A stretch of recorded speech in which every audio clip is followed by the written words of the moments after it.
जिस तत्व पर विचार करना है वो तत्व विचार से परे है।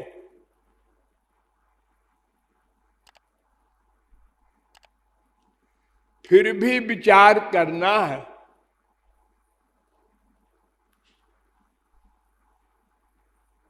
किसको जान लेने के बाद सब कुछ अपने आप समझ में आ जाता है। एक को जान लेने के बाद। गोपाल तापनियोपनिषद का दूसरा मंत्र है। इसका उत्तर दिया वेद ने, कृष्णो वै परमं दैवतम गोविंदान मृत्युर्बिभेति गोपी जन वल्लभ ज्ञाने नाखिलम तद विज्ञातम भवति। वो श्री कृष्ण है, अंतिम सुप्रीम पावर, यस्मात् परम ना परमस्ति किंचित,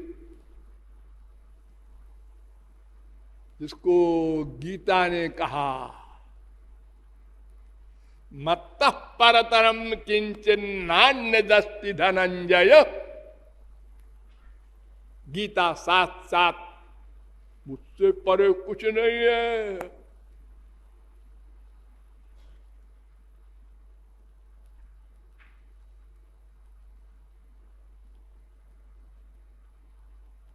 और उन्हीं गोपी जन वल्लभ श्री कृष्ण को जान लेने पर फिर और कुछ अलग अलग नहीं जानना पड़ता, क्योंकि और बचा क्या, एक जीव एक माया। तो जब उसको जान लिया तो उसकी कृपा से माया भी भाग गई और जीव तो स्वयं ही है, वो भगवन्मय हो गया, सब कुछ जान लिया। भागवत प्रारंभ हुई जब वेद व्यास ने लिखना शुरू किया पहला श्लोक, तो उनको ये आभास हुआ, पहले हम बतावें तो ये भागवत किसकी है, श्री कृष्ण की है।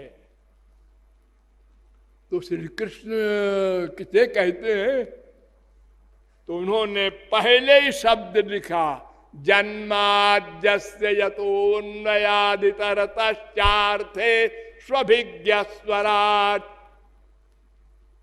जिससे संसार उत्पन्न होता है वे भगवान श्री कृष्ण हैं, भगवान है वो। भगवान के तीन प्रमुख स्वरूप माने गए हैं। वदन्ति तत्तत्त्वविदस्तत्त्वं यज्ञानमद्वयं ब्रह्मेति परमात्मेति भगवानिति शब्दते। भागवत 1-2-11। एक का नाम ब्रह्म, एक स्वरूप का नाम परमात्मा, एक का नाम भगवान। भगवान तीन नहीं, भगवान तो एक ही है। उनके तीन स्वरूप है कर्म के अनुसार।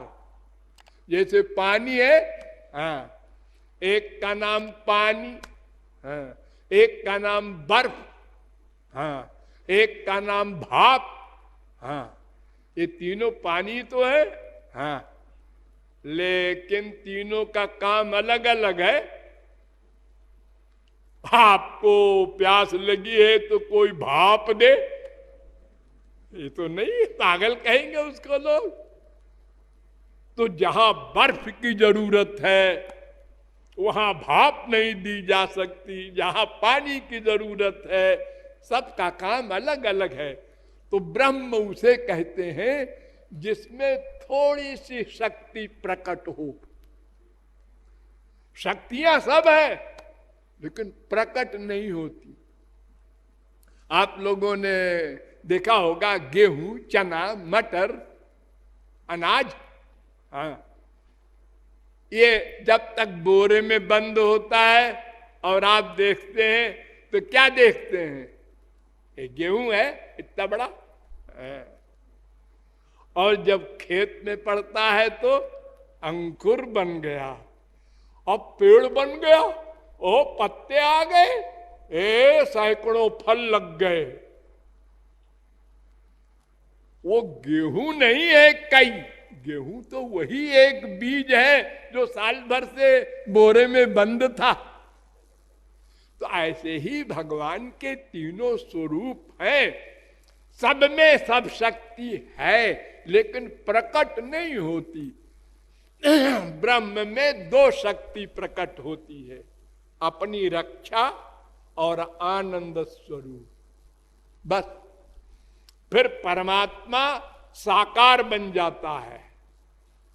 पराशक्ति से ध्यान देना, वही शक्ति जो पर्सनल पावर है, उससे रूप बन गया, शरीर बन गया,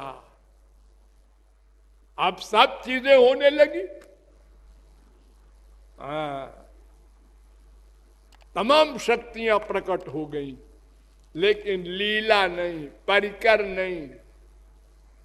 फिर भगवान का स्वरूप जो असली है श्री कृष्ण का, उसमें सब शक्तियां प्रकट होती हैं। और चार गुण तो श्री कृष्ण में ऐसे हैं जो ब्रह्मा विष्णु शंकर किसी में नहीं। लीला प्रेमणा प्रियाधिक्यम माधुर्यम वेणु रूपयो अस्तु।